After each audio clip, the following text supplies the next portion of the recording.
कि पानी में गिरने से इंसान की मृत्यु नहीं होती। इंसान की मृत्यु तब होती है जब उसे तैरना नहीं आता। परिस्थितियां कभी भी समस्या नहीं बनती। समस्याएं तब बनती हैं जब उनसे निपटना नहीं आता। एक बार की बात है, एक जवान लड़का अपने जीवन से परेशान होकर एक बौद्ध भिक्षु के पास अपनी समस्याओं का हल लेने के लिए पहुंच जाता है। वह बौद्ध भिक्षु से जब मिलता है तो वह काफी बेचैन था। उसकी आंखों में चिंताओं की गहरी रेखाएं साफ साफ दिखाई दे रही थीं। बौद्ध भिक्षु ने उसे देखते ही पहचान लिया कि यह अपनी जिंदगी में बहुत परेशान है। बौद्ध भिक्षु ने उस जवान लड़के से कहा, बताओ बेटा, मुझसे क्या चाहते हो? उस जवान लड़के ने कहा कि मैं अपनी ज़िंदगी में बहुत जल्द होपलेस हो जाता हूँ। मेरे सामने जब भी कोई समस्या आती है मैं घबरा जाता हूँ। मैं उस परिस्थिति में खुद को संभाल नहीं पाता हूँ। आप कृपया करके मुझे उन परिस्थितियों में जीने की कला बता दें, आपकी बहुत कृपा होगी। फिर बौद्ध भिक्षु उसे एक कहानी सुनाते हैं कि एक राज्य में एक दिव्यांग राजा हुआ करता था। उसके राज्य में किसी भी प्रकार की कोई समस्या नहीं थी। सब लोग खुश थे। ऊपर वाले का धन्यवाद करते थे कि कितने अच्छे राजा आपने हमारे बीच भेजे। वो राजा दिव्यांग था। उसकी एक आंख नहीं थी, उसका एक पैर नहीं था, लेकिन राजा को इस बात का कोई गम नहीं था, कोई मलाल नहीं था। वह खुश था अपनी जिंदगी से। एक दिन वह राजा अपने महल में घूम रहा था तो वह महल के उस हिस्से में पहुंच जाता है जहां उसके पूर्वजों की तस्वीरें लगी हुई थीं। राजा उन पेंटिंग्स को देखते देखते ख्यालों में खो गया कि मुझे कितने सूरवीर खानदान में जन्म लेने का मौका मिला। ऊपर वाले का बहुत बहुत धन्यवाद। मेरे पिता कितने शूरवीर थे, मेरे दादाजी कितने सूरवीर थे। वह पेंटिंग्स को देखते देखते हुए आगे चला जा रहा था।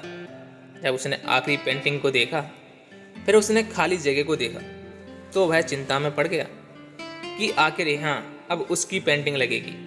उसको इस बात की चिंता नहीं थी कि वह मरने वाला है या मर जाएगा। मरना तो सबको है। चिंता इस बात की थी वहाँ जो तस्वीर लगेगी वो कैसी लगेगी।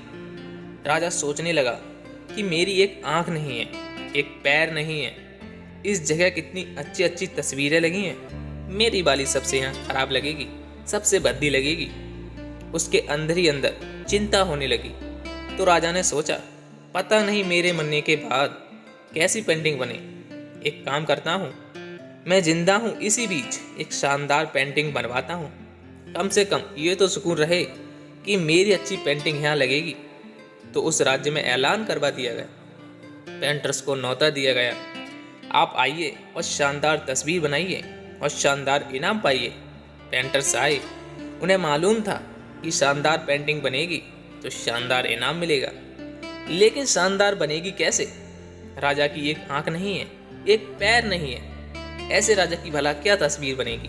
पेंटर्स सोच रहे थे कि इनाम की छोड़िए, अगर खराब बनेगी तो सजा मिलेगी। इसीलिए बड़े बड़े चित्रकार भी आगे नहीं आए, हाँ नहीं भरी। तभी एक लड़का बोला कि राजा साहब, मैं आपकी तस्वीर बनाना चाहता हूँ, मुझे 24 घंटे का समय दीजिए। बड़े बड़े पेंटर्स आश्चर्य में पड़ गए कि लड़का क्या चाहता है? फांसी पर लटकना चाहता है या राजा को गुस्सा दिलाना चाहता है? ये क्या राजा की पेंटिंग बनाएगा? राजा को भरोसा था। राजा ने कहा, जाओ, मैंने तुमको 24 घंटे का समय दिया, पेंटिंग बना करके लाओ। जब लड़का पेंटिंग बना के लाया तो दरबार में बहुत भीड़ इकट्ठी हो चुकी थी। सभी उस पेंटिंग को देखना चाहते थे कि लड़का क्या पेंटिंग बना करके लाया है। और जब लड़का ने वो तस्वीर दिखाई तो हर कोई ताली बजाने लगा, सीटी बजाने लगा।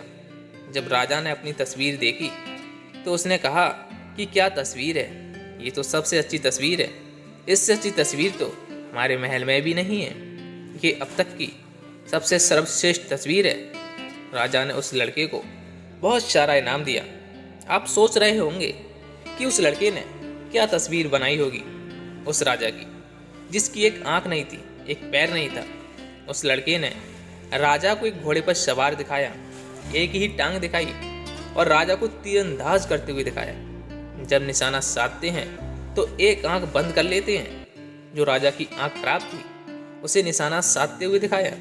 और वो इतनी कमाल की पेंटिंग बनी कि वह अब तक की सबसे सर्वश्रेष्ठ पेंटिंग बनी। उस लड़के के सामने भी चुनौती थी, संकट था, लेकिन उसने सकारात्मकता का साथ नहीं छोड़ा। जिंदगी में अपनी सकारात्मक सोच को कभी मत छोड़िए। जब भी आपको लगे कि अब कुछ नहीं हो सकता, तब शांत रहकर सोचना शुरू कीजिए, आप परेशानी से बाहर आ जाओगे। तो दोस्तों, कैसी लगी ये कहानी आपको कमेंट सेक्शन में ज़रूर बताना, और इस चैनल को सब्सक्राइब जरूर कर लेना, क्योंकि हम दुनिया देश की बातें नहीं करते, हम आपके बदलाव की बातें करते हैं, आपके मन की बातें करते हैं, आपको खुद को समझने में आपकी सहायता करने वाली बातें करते हैं। और खुद को समझने से और खुद को जानने से बड़ा काम, बड़ा कर्म इस दुनिया में कुछ हो ही नहीं सकता। और साथ में नोटिफिकेशन बेल को दबाना मत भूलना, क्योंकि जब भी हम वीडियो डालेंगे तो आपको पता तो चलना चाहिए कि हमने वीडियो पोस्ट कर दी है। वरना तो अगर आप बीच में कोई वीडियो छोड़ देंगे तो ज्ञान आधा अधूरा रह जाएगा, और आधा अधूरा ज्ञान बड़ा खतरनाक होता है, याद रखना ये बात। तो चलिए दोस्तों, ध्यान करते रहिए, अपने मन को शांत करते चले जाइए, विचारों को समझते चले जाइए। तो मिलते हैं फिर से एक और वीडियो में, तब तक के लिए अपना ख्याल रखें। नमो बुद्धाय।